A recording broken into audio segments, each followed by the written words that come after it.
Maybe the first question that we can start off with is something that maybe all three of you could address. So the question is, this is from a heavy machinery um, simulation engineer, and he's asking, what is the time scale that is required to set up an HIL simulation?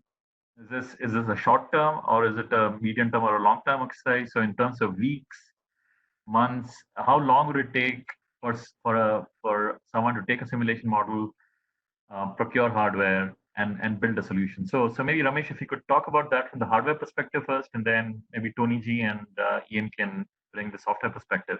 So essentially, the question is, how long would it take to set up a HIL solution from scratch? Given that there is some modeling that is currently taking place in the organization.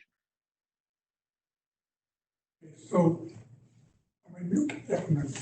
okay, so like I talked about in the presentation, bringing your model real-time capable is very easy using the Adams real-time product. Once you have that real-time capable model, which of course involves some kind of manual intervention, but once you have that model, you can run it very quickly in Simulation Workbench. But actually, if you are going about designing the system from ground up, we do have partners that provide complete solution to you. Like, if you want to do a driving simulator solution, then it involves putting the hardware required for the driving simulator, like the Imagen and the projectors and the depending on the need that you have. If you want a desktop simulator, it's pretty straightforward. You buy a concurrent hardware, you buy a simple Logitech V, and you are all set to go. But if you want to go for a bigger driving simulator, or depends on the application, what I mean to say is, like, if you want to go for bigger ones, we do have partners that will give you a complete solution that will make this process, this hardware procurement process, very quick. That's the hardware in the loop, right? Yeah. Yeah. So effectively, we just talked to us. So our lead times are typically 8 weeks to 10 weeks, depending on the complexity of the system that you need to put together, what type of IO. We can do hardware in the loop, man in the loop for driving simulators. If you just want to connect to like Tony G does for hardware in the loop, we can provide a complete solution in that time frame. Based on that, you would then take the MSC Madams model, make sure you put it on our system. We would actually work with them to figure out how many cores they need, what kind of clock speeds they need, and we can then show you running in hard real time and tell you the latency that you can expect seeing that model on the hardware. Oh, yeah, thanks for the detail. And Tony and Ian, if you could address that from maybe the software perspective. So let's say someone already has an Adams model and he's interested in implementing an HIL solution, which would require real-time compliance from the model. So Tony, perhaps you can talk about your experience, within Ford, when you initiated the process, taking the Adams model, maybe selling it to guys in the testing calibration. So could you talk about that process a little bit? Give us some detail on how long that took. Yeah, I think the overall process we need to take is we need to take the model, we need to set it up. We need the purpose is just to make the communicate with the processor, which is as a vehicle processor, we need to set up the calibration. The overall time is probably a month. So Okay. with all the check, yeah. All right, thanks. And Ian, I know we are currently working on developing and improving the conversion bit. Maybe could you talk about that and other aspects that have not been addressed on the Adams to Adams real-time conversion? Yeah, so I think the first thing is the first time someone would go through this process, it's really understanding where is the time, the computation time taking place in the model, and where are the best places to simplify that. Currently in Adams Car, it's easy enough to compare run 1 to run 2. So you can have a different variant in one model, compare it to another one, and compare, make sure you're getting the same results. But it's still an iterative process of going through and saying, okay, let's remove the flex bodies, make them rigid, or give them a simplified flex representation. And so depending on the types of real-time runs you want to do, that time can vary. But I would say, and Eric may have a better answer to this, it might take you a week or two of iterations to go through and perfect your real-time model. And our goal is to try and automate that to make that much more of a 1 day or less type of application.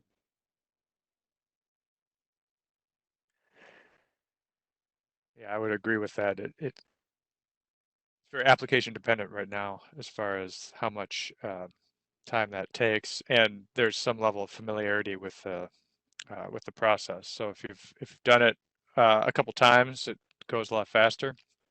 But the first time, there's some some things to figure out along the way, and then vehicle by vehicle and architecture by architecture, you get some tricks that develop to understand what you can take out, what you have to leave in for your application, and then the actual hardware that you're trying to line it up to and the sampling rates that you need also dictate how severe you have to be about those reductions. So we'll talk about that a little bit more in my presentation as well. Sure. Sure. Thanks, Eric. So there's a question on any strategies that we could use to reduce the number of degrees of freedom in a model and make it real-time compliant. As Eric mentioned, he's got a presentation focused on that. That is upcoming. That's actually the next one. So we'll have a little bit more detail on that. There's a question, and this is perhaps for you, Ian. There's a question about application of Adams real-time to non-automotive applications. Right? So it's any comments on that? It's actually a very rapidly expanding area. Initially our focus was based on customer requests in automotive, but we actually are starting to see a lot more in the off-highway areas that people are getting very interested in this. That includes into agriculture and also in aerospace for being able to test systems in real time. So while we haven't done much in those areas yet, there are ones that we're starting to look at and to do proof of concepts in to establish recommendations and solutions. All right, thanks, Ian. Thanks. There's another question on runtime of real-time models. So the question is, the runtime would depend on the compute power and also the fidelity in the model. So does this mean that the process of real-time model generation is an iterative one, wherein you have to continuously iterate on the hardware and the model fidelity as well, right? So perhaps this is relevant to all three of you folks. So maybe Ian, you could start with that. So yes, it's definitely based on the computing power. And one of the things that we've learned is that CPU speed is really the key thing to impact Adams solver performance. And then separate from that, it's the multi-threading, and we've made a lot of investments to increase the support for multi-threading so that you can distribute the models across more cores. So those two things really are key factors in achieving performance. And so then it's really a matter of, well, the hardware that you're going to be performing the tests on is what you really got to focus on, and then tuning the model for that hardware configuration. Okay, thanks, Ian. Tony, anything from your experience about scaling the model, given that you have a certain type of hardware? Any experience? I think we scale the model up and scale the model fidelity based on the frequency. So you really need to focus on which frequency, which phenomena. The formula you are interested in under the which frequency. So you need to, based on this frequency, scale your model up and down. Okay. So, and fortunately, the Adams already provide a sufficient tool, sufficient function you can check for that. Okay, all right. Thanks, Tony. And Ramesh, on the hardware aspect, in terms of scalability of a certain model, once you bring it into your hardware platform, maybe some metrics or technology that you have to help us scale the model and make it run real fast. So, I think Ian already covered it. So compute power is the king here. So usually for simulating physical models, the faster your processor is, the better it is. So usually the CPU speed That's one of that's a major factor, and the memory speed is another factor, and then of course the cache size is another factor. So usually what you do is like when you have the real time, when you want to do real time simulation, you go with the fastest available processor available at that time, and then you try to manage your model that provides you the maximum accuracy that can still run in real time in that particular given hardware. One of the things that we didn't really mention was the fact this is all running on Red Hawk. And you can have a very fast clock speed, but if you have a lot of latency in your operating system that's not allowing you to take advantage of that, that can cause, different types of jitter, which causes problems when running your model. And the reason we get such great real-time performance is the fact that we have hard real-time operating system called Red Hawk, making sure that you're getting all the effectiveness out of your hardware. So it's the combinatorial effect of having great clock speed, great capabilities of your system, but also having a wonderful hard real-time operating system, making you get the effectiveness of it. Okay, all right, thank you. I should say, Tony.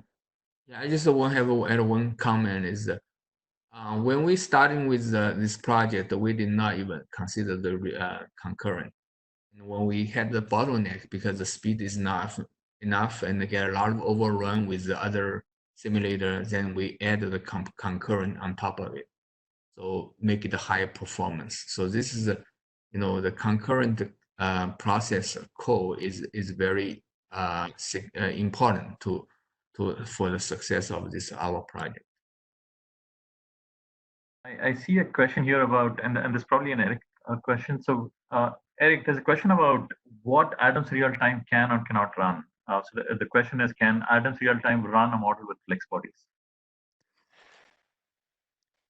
So from a solver perspective, Adams real time is just another solver option. So it can run anything that you have that Adams solver can run. But the question then is about real time performance and whether you can actually run it in real time and keep up with some kind of a reasonable sampling rate. And the answer there is kind of unknown, to be frank about it. We can run, you can take a diving board flex body and run it in real time, no problem. But when you're talking about a real flex body integrated in a real model that we want to use for something helpful, we think that especially the newer simplified Enforce-based flex body that we've released in the last few releases, we think we should be able to get away with using that for something like a flexible subframe, especially if we don't need too many degrees of freedom elsewhere in the model. But we haven't tried it yet in a real application, so that's on our list to work on in the coming months. And then if we actually keep modal mass behaviors in there, then those should roughly stack up like other degrees of freedom in the model. And since one flex body can typically takes you from going having 6 degrees of freedom for that part up to having 20, 30, 50 degrees of freedom for that part, then you get up into these 150, 200 degrees of freedom range real quick. So definitely it'll be limited if plausible to do it that way. Okay, thanks, Eric. Yeah. There's a question on variance. So the question is, can I use assembly variance and subsystem variance together in the same model? Yes, you can. Assembly variants and subsystem variants are designed to work together. So an assembly variant can contain one or more subsystem variants without any trouble. Okay. There's a question on once you create a simplified representation of a component in a Adams real-time compliant model, is it possible to translate that simplified representation back into the high fidelity Adams model? And given that it has been tuned, is there any value in bringing it back into the higher fidelity model and using it?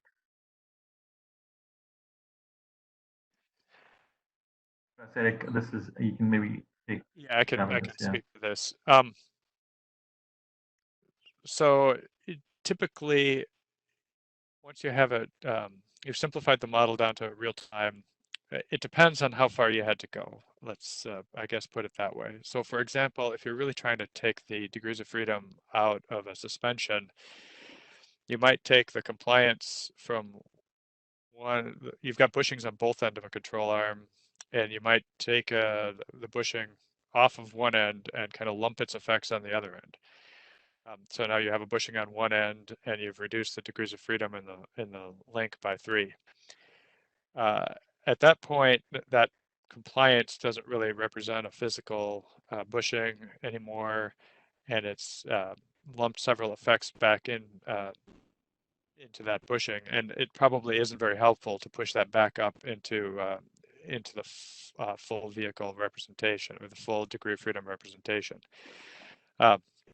But I do think that there's nice carryover and back and forth on from the simplified representation back up to the full vehicle, and that's one of the reasons we're talking about that in the context of variance with TJ's presentation, is that it's not like a totally different model. You want to carry over as much data as possible so that you can keep consistent component mass properties, hard points, springs, dampers, keep as much commonality between those two models as possible, and then only change what's necessary between them in order to get to whatever simulation speed you need to in order to have a reasonable real-time performance.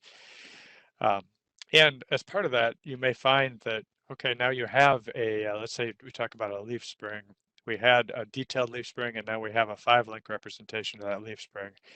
That 5-link representation may be perfectly sufficient for ride analyses, for handling analyses, and you may not need to go all the way to the detailed representation until you get to, I don't know, secondary ride or durability kinds of applications.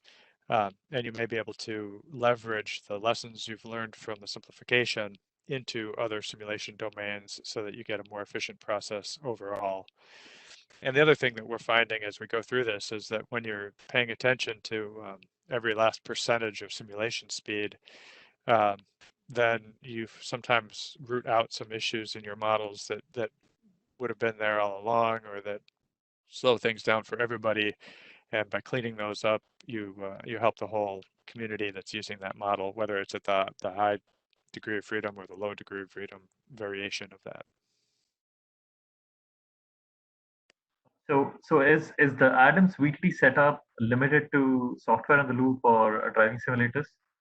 No, it's not. So VTD does support different platforms, so you can also extend this to Adams different driving conditions, might be software in loop, hardware in loop, or driver in loop. So it's completely configurable, so you do have options to run it in different environments. Okay.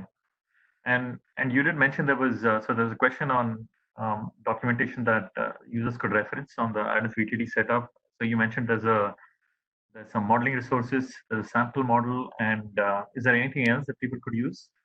So we do have a new feature example in Adams, I think it's 2019 or 2019.2, which shows this workflow.